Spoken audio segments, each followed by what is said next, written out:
Well, welcome again. It's Friday, and that means it's called the Conquest Call-In Show for everybody. But this week, a little bit special. This week, Matt and I are joined by Haydan Treter, 2024 offensive lineman signee for the Trojans.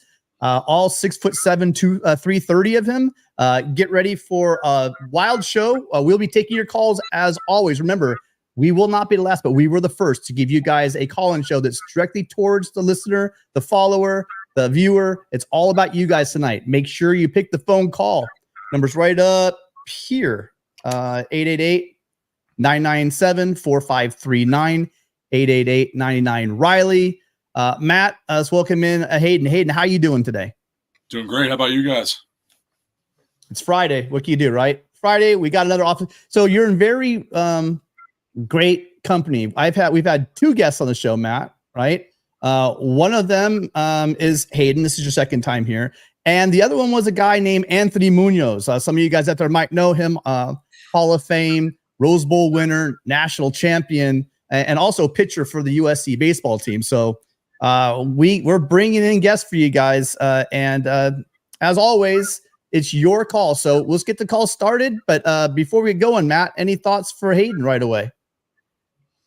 Well, Hayden, I think my main point of interest, and hey, thanks for not only joining our show tonight, but for coming back. As Tim said, second time on our show. So we're very grateful. I think what I'm most interested in is, strength training, nutrition.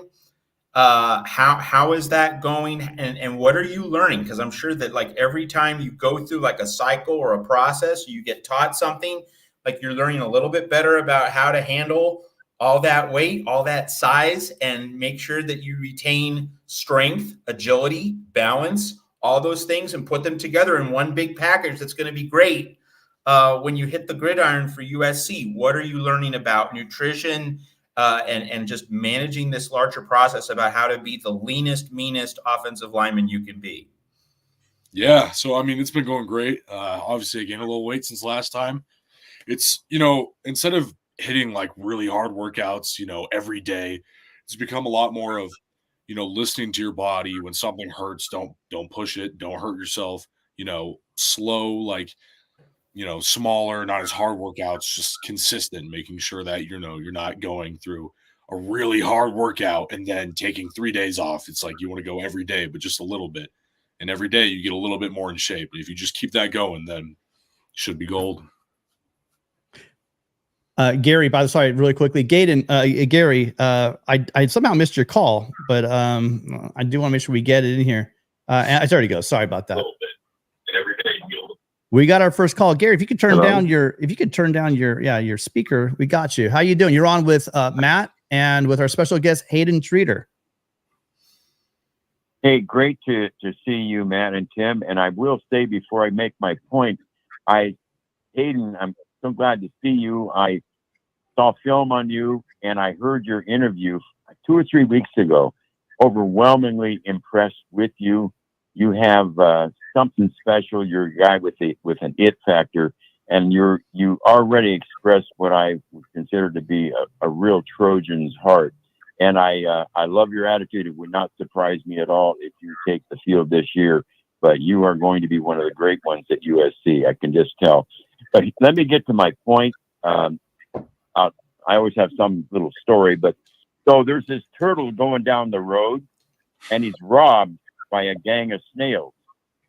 And after it was over with, the police were interviewing the turtle, and they said, "Well, what happened?" And the turtle said, "I don't know. It happened so fast." And the idea that everything is relative. The snails were faster than a tortoise or the turtle. And that's a relative thing.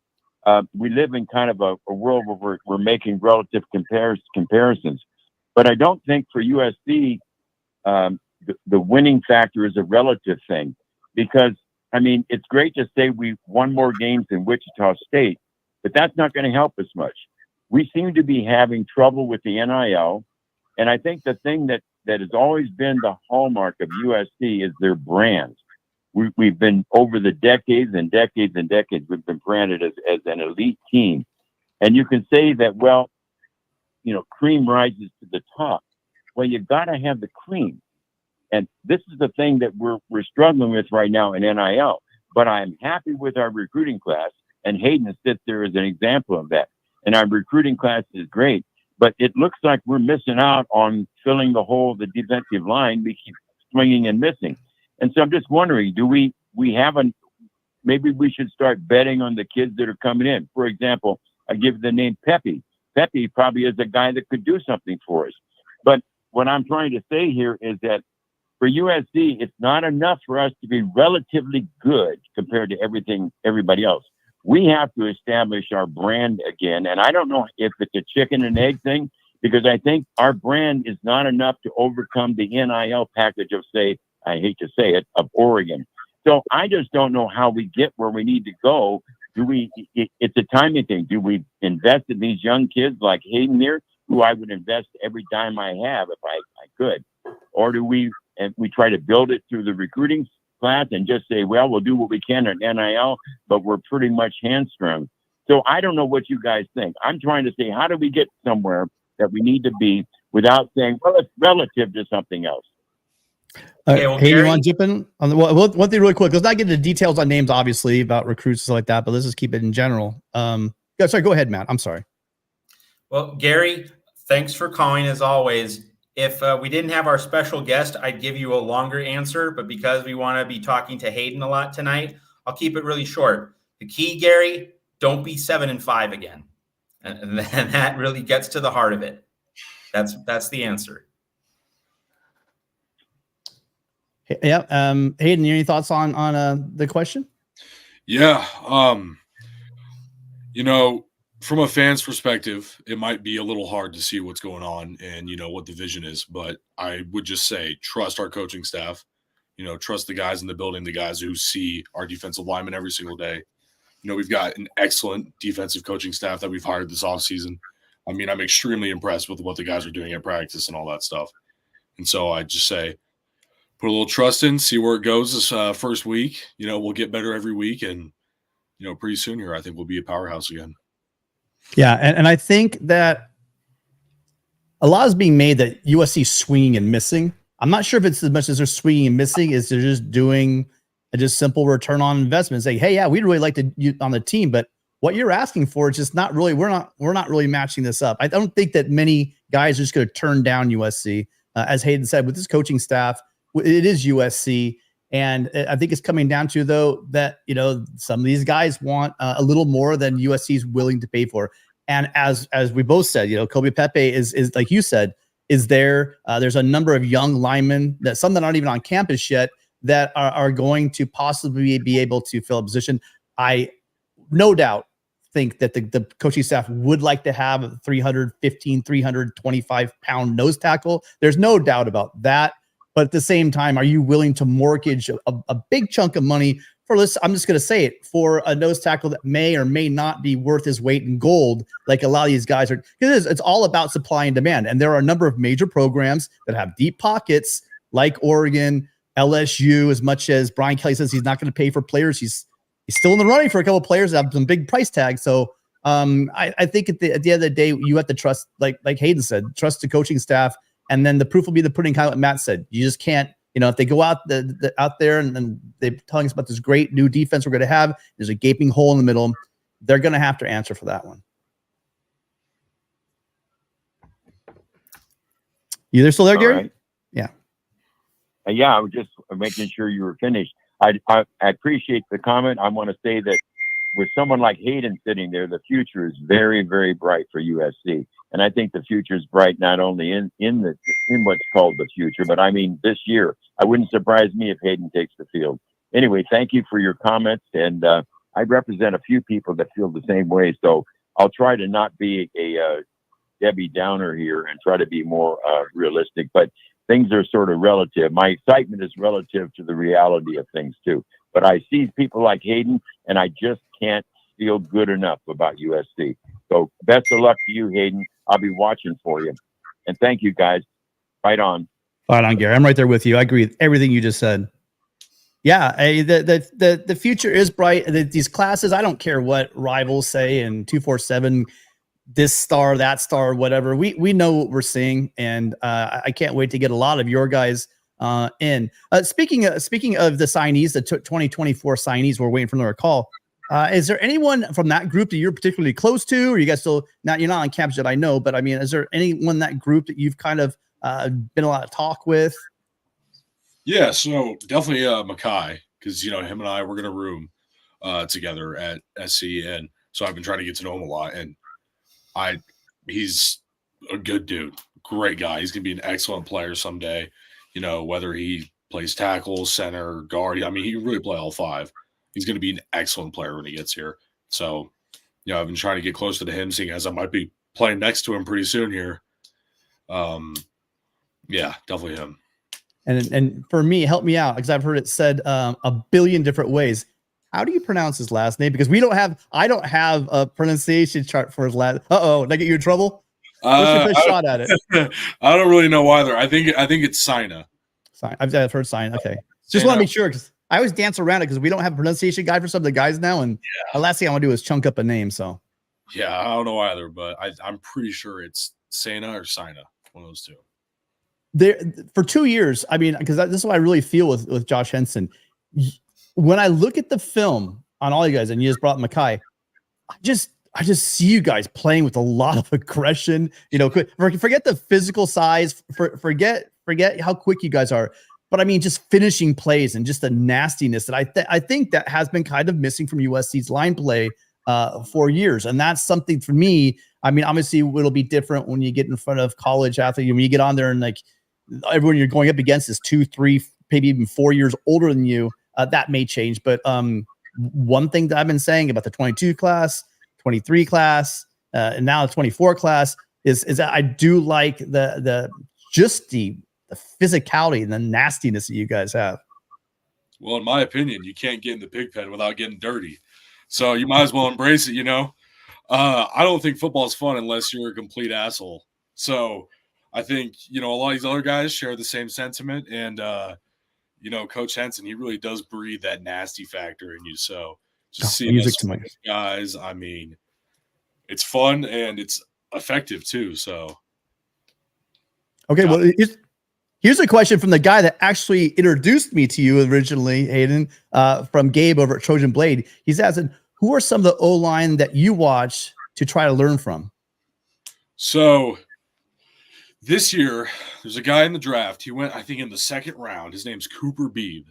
He's a guard from Kansas State. He's about 6'5", 330, huge guy. I've been watching him all junior, senior year. I think I play exactly like him. I mean, he's a nasty, mobile dude for how big he is. I mean, I think hopefully I'm a little bit faster than he is, but I love the way he plays. And it's very similar to myself. So, I feel like I'm kind of looking into the future a little bit when I watch the way he plays.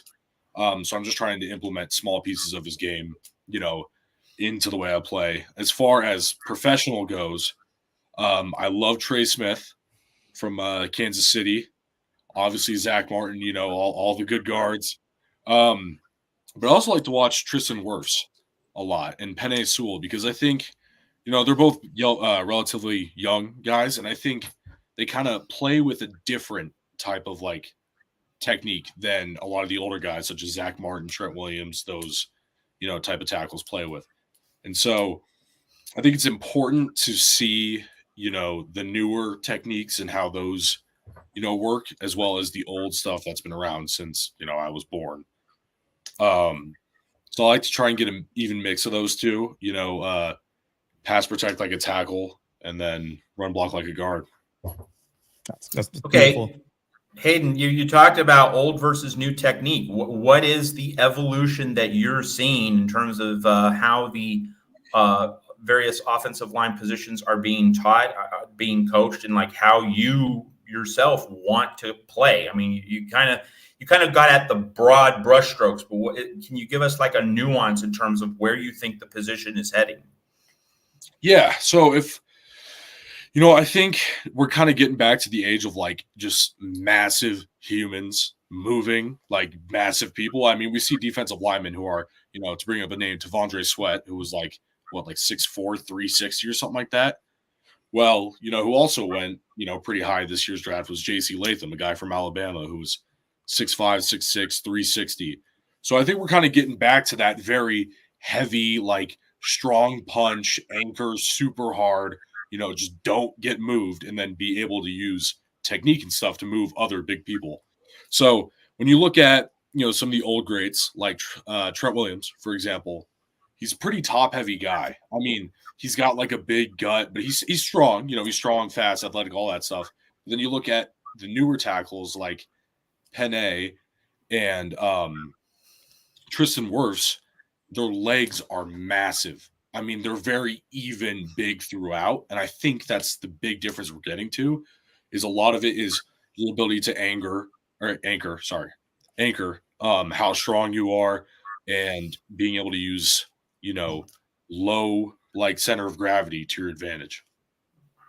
Now, just for the people out there that aren't so technically sound, as far as you threw some O-line term, explain what you mean by a strong punch, because some people that might not resonate with people. Yeah. So when you go to put your hands out, to block a guy, you usually want to go to the chest. Typically it's to slow down momentum, to influence a guy's path or whatever. We're getting to a point where you want your punch to be even stronger than it used to be in the past to completely stop a guy's move. To stop him in his tracks, you want to punch, anchor. Sorry, by anchor, I mean grab and latch on and then sink your hips. That way you guys are both like kind of stuck. And just give your quarterback time to throw. Yeah. So what do you think? What you're better? Is it your punch? Is it your footwork? What about you? I think that Trojan fans get to watch coming in the fall. I'd like to say all of it, but I really think that my technique as a whole, I don't think I'm a finesse type of player. I don't really try to use my athleticism to get around guys who are less athletic than me.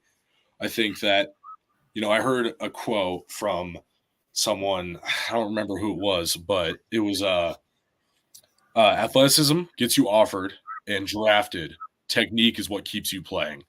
So I've really emphasized on making sure that I'm always have my feet in the right position and that my punch is landing where it needs to. I've been in the gym working on making sure it's nice and strong. And yeah. Matt, by the way, just going way off topic, everybody's is making comments about they're very happy with your attire. There's like at least a couple of people say how sharp you look tonight. So just want to let you know you get a lot of compliments out there. Yeah, I've noticed. It's not worth the time, but hey, however people get their jollies, I do feel sadly underdressed. I am. We're both underdressed, Hayden. So Hayden, we have this from our friend Archer Quick. What's the biggest adjustment for you coming from high school? Yeah, so in high school, I got to block a lot of people who are a lot smaller than me. And so the reason why you see so many, like athletic freaks is because they can block using their athleticism. And so, I think it's going to be hard because there's a couple things I could get away with just because I was stronger than a guy or bigger than a guy that I won't be able to anymore. So I need to, tighten up my technique, make sure I'm not missing on cues, like, making sure, say, my aiming point with my punch is perfect. If I miss it, I could lose. Making sure that my first step coming out of my stance is perfect. It's a lot more just like perfecting the little things and making sure that you hit all of your cues every single play. All right, guys. Well, listen, I see there's a lot of people out there. And if you guys want to join us, there's over 111 people right now out there. The number is really easy. Let me know in the chat if there's something going on with the phone number. I'm surprised we don't have any calls.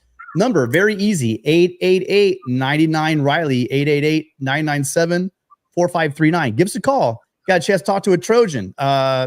You can be tired of talking to Matt and me every week. Now you got a chance to actually talk to a Trojan football player. So give us a call. Let us know.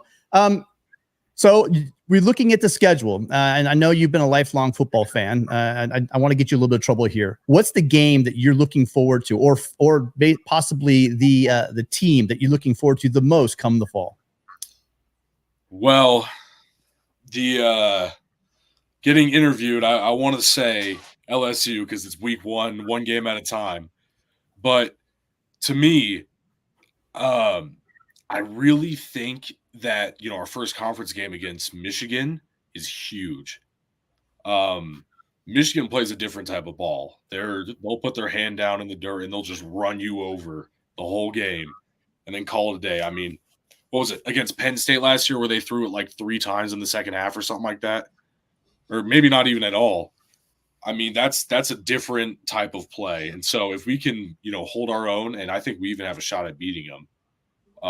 I mean, with what I've been seeing at practice and stuff, if we come out strong, keep that game close, win it, I think people are going to realize that this is a different type of team and that we're on that level now. Yeah, people keep making a big deal about the fact they're going to run the ball. They're going to run the ball. They're going to run the ball. Well, that's fine. There's a thing called scheming, and if you become one dimensional, one thing I do know is I've been watching too what I can see, and then what I saw from the spring. I mean, our secondary is insane. So if they want to put a bunch of guys and throw a bunch of guys in the box, I think we could do it, especially with probably who the Michigan quarterback is going to be and the receiving core. I would love to see them think that they can run it. Then put 8 guys in the box and play man on the outside and see if they can run into that. That would be interesting to see for me. Sorry, Matt, go ahead. Yeah. So just piggybacking on Tim's question and your answer, Hayden. I'm interested. How much LSU film? How much Big Ten team film? How much Michigan film? How much Penn State film have you been able to get your hands on? What's your mix in terms of your video diet, so to speak, in the off season? Well, really, I've just been watching myself, cleaning up stuff from this past season. I mean, I'm not ready to start yet. I gotta make sure that I get to that level. Then I can start worrying about the people I'm playing against. But, I've watched pretty much every single one of their games. I mean, it became a tradition to just sit on the couch and watch every college football game after I was done playing. So I've watched plenty of LSU, plenty of Penn State, plenty of Michigan, and they're tough opponents. And I think those are the big 3 games that we play. Always including Notre Dame and UCLA, of course. But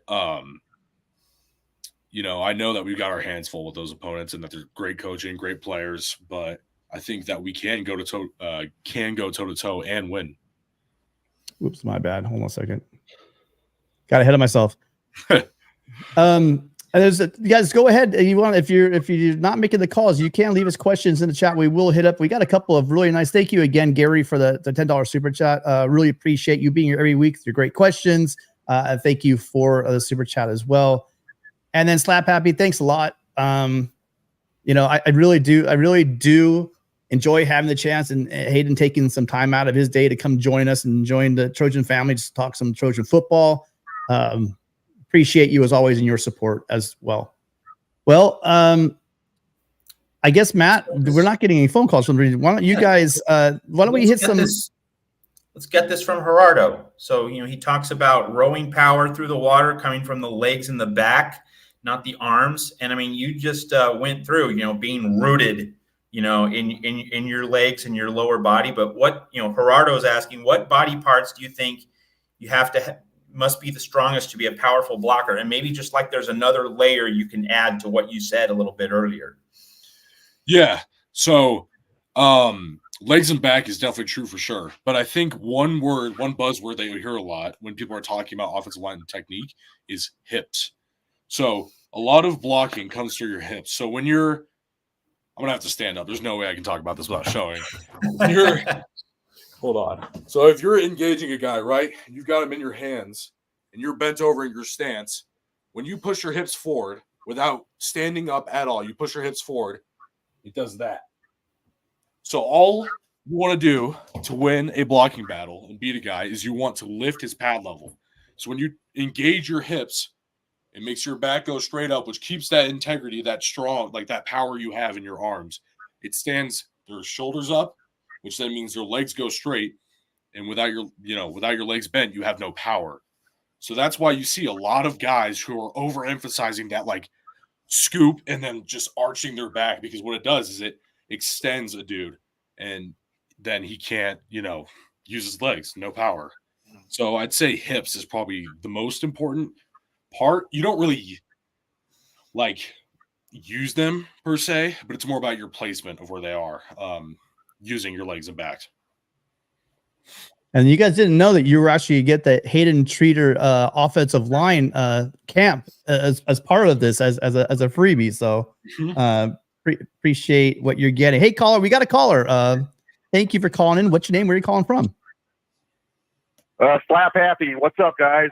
Hey, Hayden, you should feel very, very honored. Slap is always here, but he never calls in. Slap Happy, how you doing? Hey, buddy. Good. Hey, welcome to USC, Mr. Hayden. Thank you. Hey, just two questions for you. I'll keep it short. First question would be, what other schools were you looking at before you chose USC? That would be number one. And the second question would be, why USC, and what was the differences, without obviously dissing the other schools? What was kind of the major factor that made you come to USC? I'll jump off now. Thanks, Tim. Thanks, Matt. Thanks, Slap. Thanks, Hayden. Yeah, so my top three was USC and then Tennessee and Oregon. Really what it came down to, though, was a mix of athletics and academics. USC is by far the best academic school on this list, and they're becoming a damn good football team. You know, I think they have a brighter future than both Oregon and Tennessee. And my relationship with the coaching staff as well. I'm really close with Coach Henson. I just click with him. He's my guy. Same with, you know, all the other assistant coaches, Coach Lincoln. Sorry, Coach Riley. Really just my relationships with everyone, you know, the school, and location was a big part too. I love California. I mean, maybe not everything about California, but I like the weather. It's better in Colorado, so I'll take that.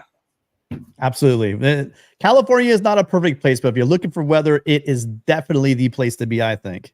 Yeah, that's for sure. Without a doubt. And then, so do you get to talk to Riley? I know that it's obviously the man is very busy. How often do you talk to him? And when was the last time you talked to him? What did you guys talk about? As far as like, that you can share with us generally, right? Yeah. I don't talk to him that often, like on the phone or anything like that. But every time I see him, we hang out for a little bit. He actually flew out a little while back to come see me, you know, just go to lunch and stuff. I was talking to him at the spring practice most recently, right before the spring game. And I think we were talking about the best taco spots in LA.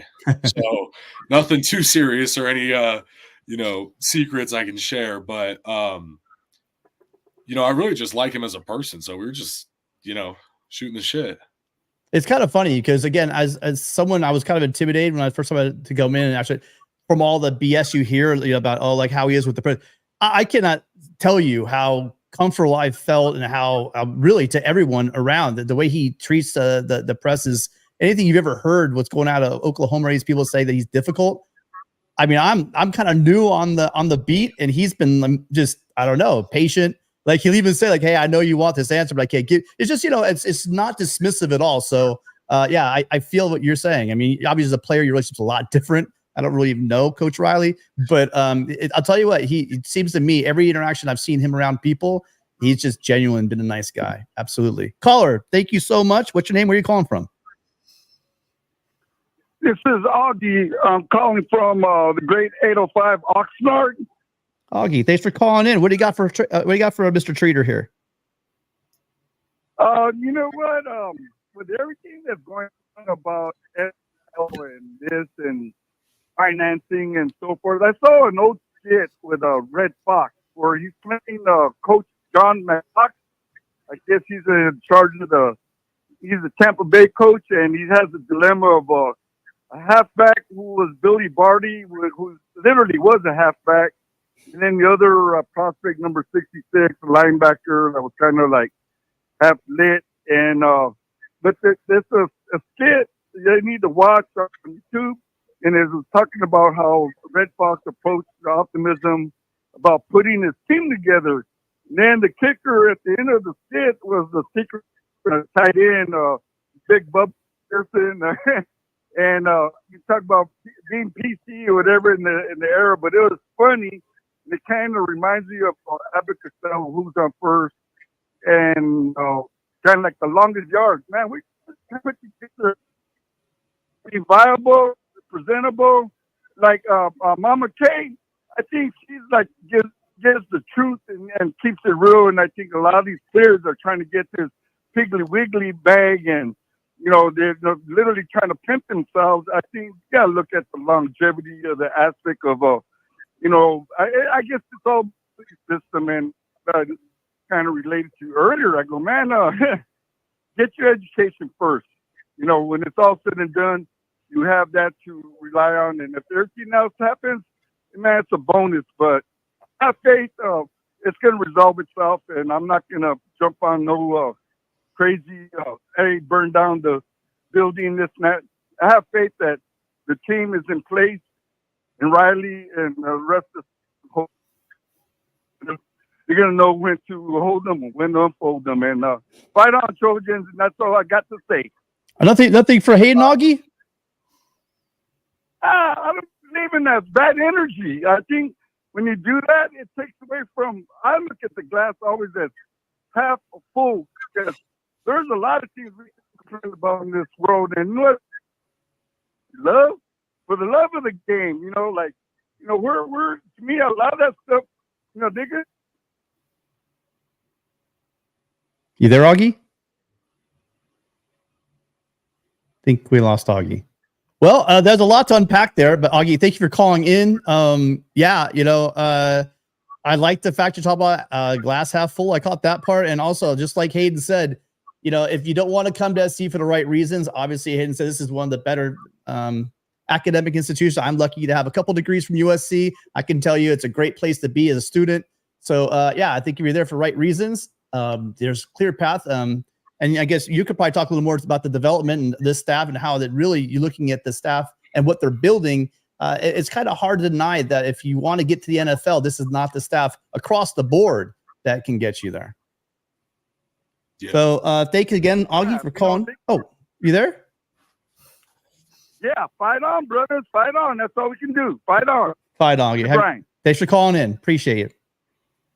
You're welcome. Bye-bye. Yeah, without a doubt.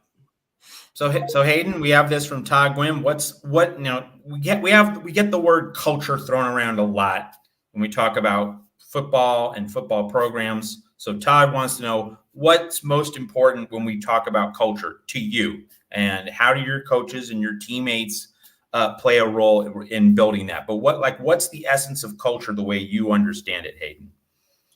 Yeah, so I'd say, to give a scenario, culture is when you've got a teammate who's pouring his heart out. Like you're running gassers till people throw up, right? And you've got, this one of your captains, one of your lead guys is just going and going and going. And then the next guy over to him is like, well, he's doing it, so I should do it too. Culture is this feeling where you set the bar and you just create this standard where everyone pours their heart out, gives their all, for each other. And I think that, when cultivating a culture, it's a coach's job to highlight it, and kind of, nudge guys in the right direction. I mean, obviously, there would be no players without coaches. But I really think that it's up to the players, like you can lead a horse to water, but you can't force it to drink type thing, and so I think it's really up to the players to, make sure that they're encouraging their teammates to, give it their all, or, be less selfish, all that stuff. Let me ask a follow-up on that. Well, this is my own follow-up to Todd's question about culture. At USC, just to give an example, like Juju Watkins, she comes in as a freshman, instant superstar. But that's not normal, right? There aren't many Juju Watkinses on the planet. Not most freshmen, they don't attain superstar status right away. So when we talk about setting a standard, Hayden, what's the balance in terms of how your coaches go about challenging you? Like like we're not settling for mediocrity, we're not settling for a B-, like we're trying to be the best at USC. But there is also the realization that, hey, for most athletes, you don't learn everything in your freshman year. So the goals need to be realistic. You do stepping stone type goals, like achieve this realistic goal, then we can go to the next higher goal and the next one, just climbing the stairs, so to speak. What's the balance in terms of being very aspirational and yet realistic? How do you balance that? How do you find that your coaches and your teammates are trying to strike that balance at USC? Yeah, it's hard because it varies like a ton from person to person. You might have this one guy who just in one ear out the other needs to hear it a couple times, really needs to get hammered on in practice to get something down. Or you have another guy who won't sleep until he gets it right, and so it's just from a person to person basis. I think offensive line, it's a lot more of find one thing that you need to work on, fix it every single day. I mean, that's what I did during practice every week is I'd find one technique that I really want to hammer on, or maybe a point in my game that was bad last week. And I'd really just work on that every single day. And my coach knew I did that. So he made sure to hammer on that in practice. But some guys, need to get yelled at, need to get super motivated, like need to constantly just be kicked or whatever to, really get this down. And some other guys just need to be told once and they'll get it. So I'd say it's from a person to person basis, but I think at USC we have a lot more of those guys who hear it once, can't sleep till they fix it, and that's why we're making such big strides at each position right now. If you guys could really quick, thanks, Mark. We're trying to bring in some big name guys like Haydan Treter to talk to you guys.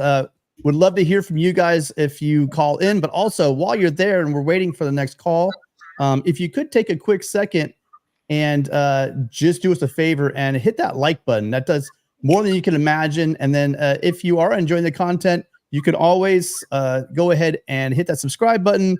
That way you'll know when we go live next. Sorry, caller, I just missed your call while I was giving that speech, but go ahead and hit that subscribe button if you can. Question for you. How big is the role of flexibility training playing your weekly red? It's definitely big because the more flexible you are, the more resistant you are to injury. And, as an offensive lineman, having a really big body, a lot of muscle, a lot of fat on this frame, it's important to stay flexible because your body gets put in different positions than a normal person's would, and so, making sure that, your legs stay loose so your knees are fine, and, making sure that you don't have tight shoulders so your shoulders are good is super important. So, I mean, I stretch for about 20 minutes every single day, and before every workout, I make sure that I'm thoroughly warm to avoid any injury.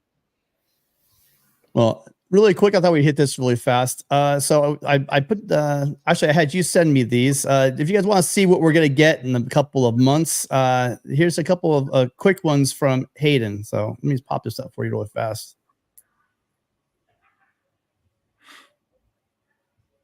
You want to walk us through any of this, Hayden? I like this one. This is my favorite. So usually we bounce outside. Yeah, we got a little toss here, and I audibled this poll because I really didn't like that team. This was our semifinal game. That was like -5 degrees. That sucked. A fun game though. Just looking at your size, though, I mean, for just a big guy, it's got to be appetizing for everyone out there seeing. Just because you're going to see Riley, he's going to pull those guards and those tackles on a lot of plays, and just seeing how quickly with your size you get moving. Would you like to be that guy, the second level, or God forbid, the third level that has to stop Hayden coming down at you? That's going to be a scary thing for anybody. I mean, I love to get out moving, and Coach Henson told me that once I'm ready, he's going to get me all over the place. So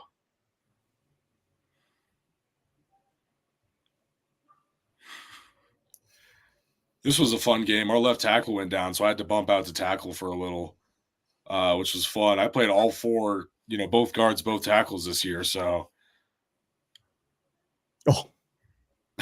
that's what I'm talking about. If you're not one of those big linemen up front, you see Hayden coming mouthful of Hayden, you could be in big trouble.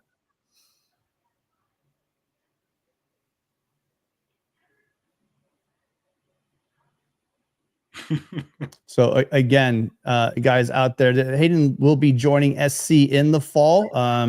you know, he's going to have to do some catching up because he wasn't there for the spring. And, you know, I'll tell you one thing though, he's bringing in that size. So one thing, sure, you know, you may not be getting here in the spring, but there aren't many guys on the team that are 6'7", 330 like you and can move like you. I know that USC, if not new to the show, but if you are new to the show, you'll know what I've been talking about when I talked about the 23 class. Really excited about them as well. But we have an opportunity here just to talk to Hayden, talk about what's going on in the football team. You guys can give us a call. Matter of fact, next caller, what's your name? Where are you calling from? Hi, Hayden. This is Gerardo. You answered one of my questions earlier. So I'm going to save my NIL question for later in the show or the next show. But for right now, I was wondering, do you have a preference to make a difference or to even consider it blocking for a packet passer or a scrambler? You know, somebody like that's dual threat. Or do you prefer, and is there a difference in the strategies that you would be more attracted to? Whether it's, you know, I mean, look at the difference between Caleb and you know, and their new quarterback, Miller. Yeah. So thank you for taking my call. Yeah, that's a good question. When you're with a pro style quarterback, so you know those are more you're like sit in the pocket type guys, kind of like Matthew Stafford. I'd like to say it's easier, but it also isn't because they tend to, you know, sit in the same spot for a long time. So you know, the easy part is you know where you have to defend, right? You got to defend like right behind you, you know, 2-3 yards back. But with the scrambler, it's nice because if you mess up, you know, they'll be able to run around and, you know, that's not a sack that you gave up. It's just a pressure. But sometimes it does get a little hard having to freestyle, you know. Now you're doing 360s, turning around, blocking guys, you know, 10 yards deep into the backfield. And then you need to turn around again and go get a different guy. So, you know, it could get a little hard to freestyle like that. But it is nice because you don't have as many bad stats.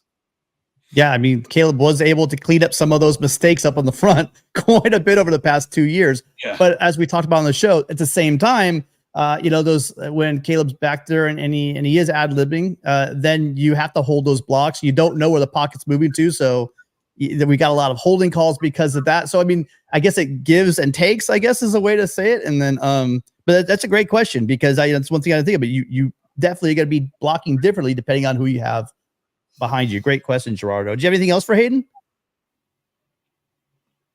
Yeah, okay, I'm going to make a comment. I was a little embarrassed to bring it at the beginning because you are a freshman. But just to, you know, in terms of NIL, you know, I understand we all want to win. We understand the nature of today's market.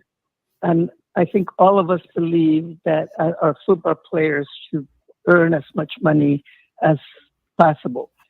So there's a difference, I guess, between, you know, NIL and paying players to come in versus revenue sharing. And, you know, the university is getting possibly $80 million in the next contract. But I'm not sure if any of that money is actually going or if everything comes from donations. And I'm happy that there are people who are willing to donate. You know, my family, we have some foundations, but it all goes to charities such as disabilities or scholarships or, you know, homeless or cancer. So it would be very difficult to get, you know, some of the foundations, or at least from our point of view, to give to one player. And that's why I was embarrassed to bring the question to you, you know, to give to a high school player coming in. You know, when we say $800,000 will pay for 10 scholarships for students, right? But I mean, but it's a reality of today's market, and we want to win. So I am happy that there are people. So what's your take? What's your opinion in terms of, you know, universities putting in part of revenue sharing, putting in some of their money, as opposed to everything coming in from, you know, from donors? And I am happy that there are donors who can donate to this. Gerardo, that's a great question, but we're gonna wait till Hayden. Let's let Hayden get on campus first. Think about that a little bit before he get his feet wet. You know what I mean? A little bit before we start asking about what he feels about NIL in the future. NIL. Yeah, that is an excellent question, but let's give him. This was more for you guys, and I was going to save it till the end for another show. Yeah, but maybe we can discuss it in the next show. Let's do that. Let's let this young man get on the field, first, and then weigh in on that stuff. But that's a great question. We can address that next week. Thank you so much. All right, thank you, Gerardo. Yeah. Thank you, and I apologize, Hayden, for putting you. No, it's a great question, yes. But I want Hayden to give us a great answer. Let's give him maybe like 6 months or a year before he can generate that answer. How about that, Gerardo? Perfect. All right, awesome. Hey, listen, really appreciate you calling in. Fight on, Gerardo. Fight on. Yeah, I mean that's a complicated question. It's going to take a lot of time, and I do think that I know Hayden. Listen, what I say about offensive linemen, they're the smartest guys on the field, and he will have a great answer for us one day. We'll come back for you at some point and get that for Gerardo. Callers, you guys are running out of time though. If you do want to speak with Hayden here, we'll have him for another 10 minutes. We want to honor his time. I didn't see any other questions. Did you see any more questions, Matt? I didn't, but I have one. Hayden, you talked about one or two people from the NFL draft, this draft class that you studied. What's your general opinion about the offensive line position in the NFL draft? Because the Mel Kipers of the world, the various commentators, they have their own take in terms of this team did well to get that offensive lineman. How about Haydan Treter, NFL draft analyst? Do you think like a specific NFL team made out really well in terms of picking an offensive lineman, and go into the details of your analysis there? Yeah. So this offensive line class was amazing. Everyone was talking about the quarterbacks, wide receivers. I really think that the offensive line was the best position in this class. I mean, I am biased, but I would say, with how many tackles went in the first round this year, I mean, any other year, the top 5 guys would have been first overall. I think personally, I was more of a fan of Latham and Olufashanu out of Penn State than Joe Alt because he plays a different type of football than I like to. He's more of a finesse player right now, and because of his height, he's basically 6'9", so he has to play a very different way. But it's almost impressive what he does because he's able to still have good leverage. He's a little far bent forwards, but I understand, when you're 6'9", you kind of have to be a little. But his arms are extremely long, and he uses it to his advantage. I mean, you'll see him get full extension on a guy, locked out, and they can't even touch his chest. So it's like, what are they supposed to do? But I think as far as what team did the best, I think the Cowboys had a great draft. They got Beebe, who I was talking about earlier. But in the first round, they picked out Tyler Guyton, I think his name was, and he's from Oklahoma. Big, tall, 6'8"-ish, 330, 340-ish type guy.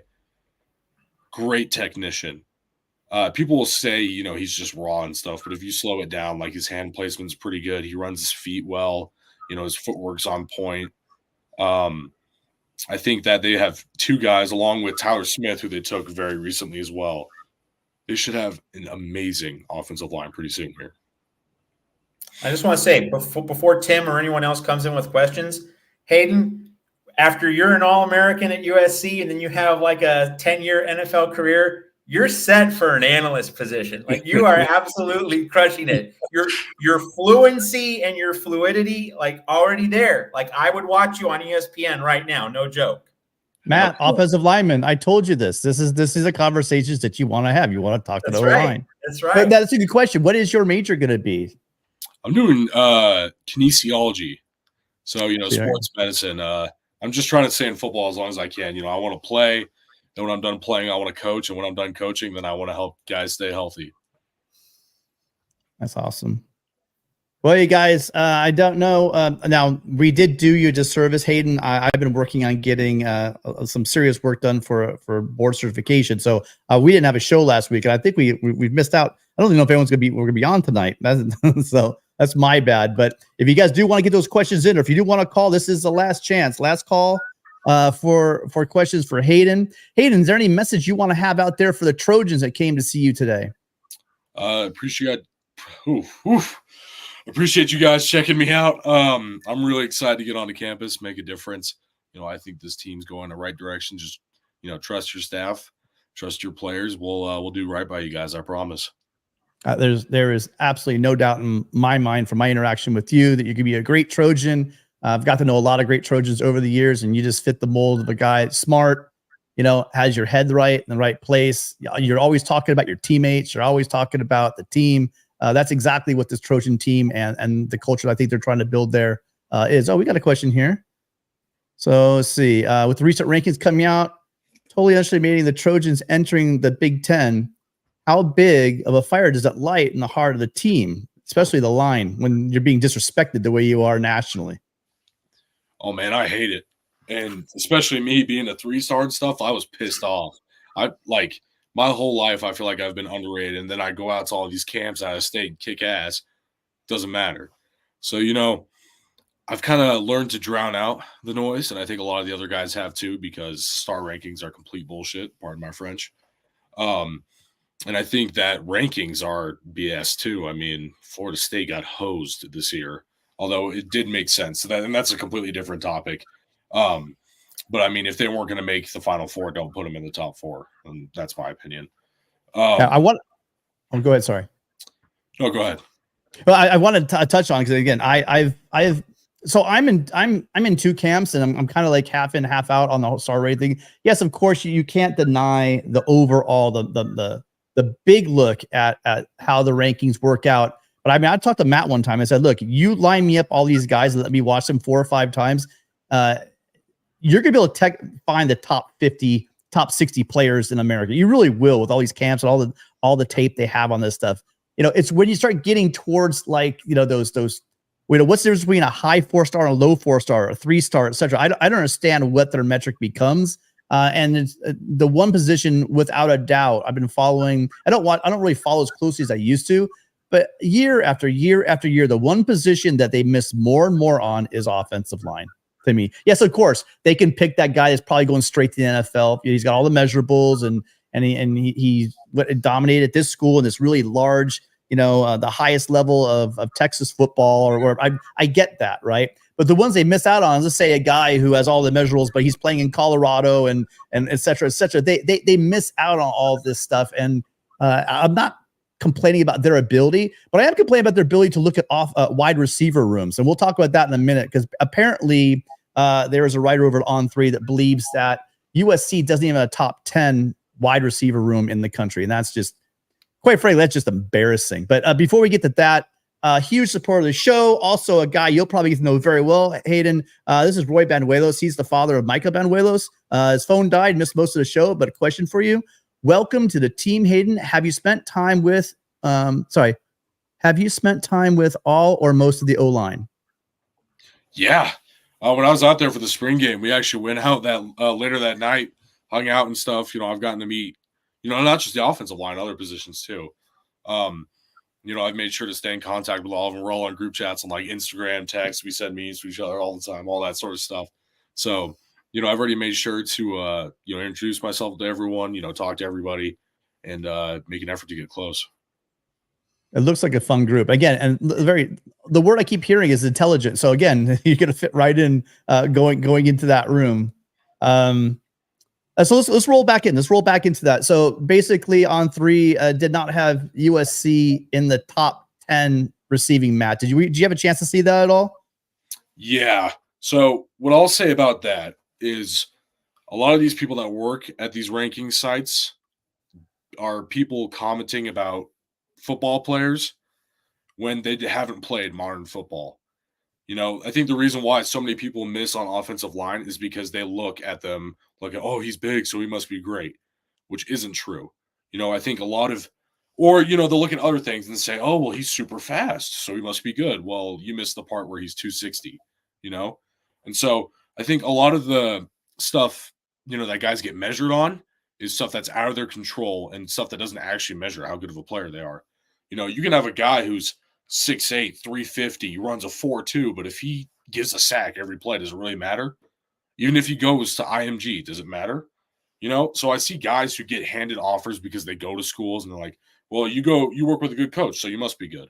Or, you know, and there are guys like that who you take chances on. You know, like you'll have a very athletic kid who maybe comes from a small school, you've never heard of him, doesn't have any offers, but you think he has potential, then yeah, you should offer him and try to, you know, make him better. But I think a lot of the rankings and stuff are based on, well, I think monetary value is a big part of it too. You know, if you go to a bunch of 247 camps giving them money, then yeah, they'd probably put you higher. But it's a lot of stuff that doesn't actually measure how good an offensive lineman is. And so I think that also translates to wide receiver. Is people see them, you know, run certain directions and see them do it fast, but they don't see all the nuances of the position. And I don't even know them. You know, I'm an offensive lineman. I don't do any of that stuff. I can't remember the last time I caught a football, except for when they hand it to my center. So, wait, you don't go tackle eligible ever? You're not that goal line. You're not that goal line option for your offensive coordinator. No. No, I'd learn how to if I could do it at SC, but no hands. But I think that's the same case with wide receiver. Is people don't understand what it takes to run a good route, and you know what, like little keys. Like I was talking to one of my friends who plays wide receiver. You know, he's going to go play for the School of Mines, so he's not a chump by any means. But he was telling me about how when he moved his foot 1 inch closer to the center of his body, the DB changed his stance and leverage on him, which then caused him to be able to take an inside release, which meant he could get extra yards of separation and a touchdown. Do you think that, you know, these recruiting services are watching for stuff like that, little things like that every single time they rank a player? Definitely not. And, you know, the same thing goes for O-line too. I mean, they see a guy whiff on a block and go, oh, horrible, not good, horrible play. Well, maybe he was schemed to leave him open and someone else had an MA, you know? So I think while, you know, some of these rankings are, you know, fairly accurate. I mean, like there's guys you can look at and you'd be like, yeah, he's huge, he's fast, and he doesn't have any sacks given up. Like he's a good player. But it's more than just that. And it's stuff that guys who rank them don't know and can't find out, frankly. Yeah, when they drop the rankings after their season's over, and I don't know what at that point they're looking at, maybe looking back at film, maybe looking at all-star games. I mean, what does an all-star game really tell you as well? I don't know. I just have, over the years, I've kind of become disenchanted with the actual, not the whole thing, because I think you can glean a lot from the service. Like if, at the very least, they're very entertaining. But as far as the accuracy, and like I said, as far as like the offensive line is concerned, you know, I think they're accurate, much more accurate on the defensive side of the ball. But on the offensive side of the ball, it just kind of looks like a mess. But this ranking wasn't particularly for the 24 class.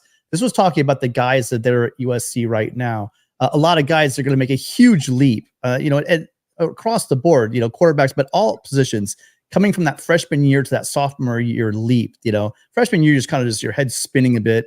You know, you got to catch up to the speed of the game, etc.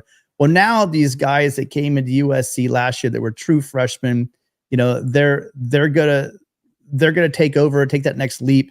And I just don't think that this guy did his homework. Either that or he's just trolling and trying to go for clickbait, because anybody just look at their own rankings, you know, for guys like, you know, well, just across the board. I mean, is there any guy that's probably going to be playing receiver for USC that was not at least a 4-star? I mean, I don't understand what this guy was thinking, placing them behind. I don't even want to go into the list. It's really so bad. But we can move on. I think we've lost Matt for the remainder of the show. It looks like we're not getting any calls. But I will tell you this, Hayden, thank you again. You are our first 2-time victim coming onto the show. Appreciate you as always. Appreciate talking to you coming through. USC family, remember, you can make sure to check out the Trojans. That first game, you haven't bought your tickets yet, you might get on it right now. USC is going to be playing LSU, the first game of the season at Allegiant Field in Las Vegas. Also, we talked about it a couple of times, but you know, you guys can do this. You know, a lot of people are talking about whatever NIL, etc. But if you guys really want to make a difference, go to House of Victory. You know, put your put your money where your victory sign is and say, hey, I do want to support this program. I do want to support this team. Then we can stop with all the conversations about, is USC serious about? And if you're going to say, yeah, here's a good question. If you want to sit on a chat board or a message board and talk about, is USC serious about NIL? When was your last contribution to House of Victory? Maybe you should ask yourself that question right away. So for Matt, who's no longer here, and Hayden, you guys, thank you all so much. Our buddy, if you haven't checked it out, Hayden, if you want to check out his socials, it's in the description of the video down below. Also, if you're good your way over to Twitter, you might as well make sure you go check out our buddy Rusty, because this is his latest masterpiece. I'm probably using AI. Ladies and gentlemen, the weekend. Go ahead and follow him for a million laughs. That's not just the only one. Appreciate everyone being here as always. Make sure you call On3 and tell them that their wide receiver rankings are absolutely ridiculous. For Matt and for Hayden, we'll see you guys on Monday. Every Monday we have our show with Mark Rogers for the Trojan Conquest Live. We'll definitely be talking more about that list, I promise you, on Friday. On Monday. You can catch us at 7 p.m. Pacific, 10 Eastern time. Thank you all for being here. Fight on, and we will catch you next time.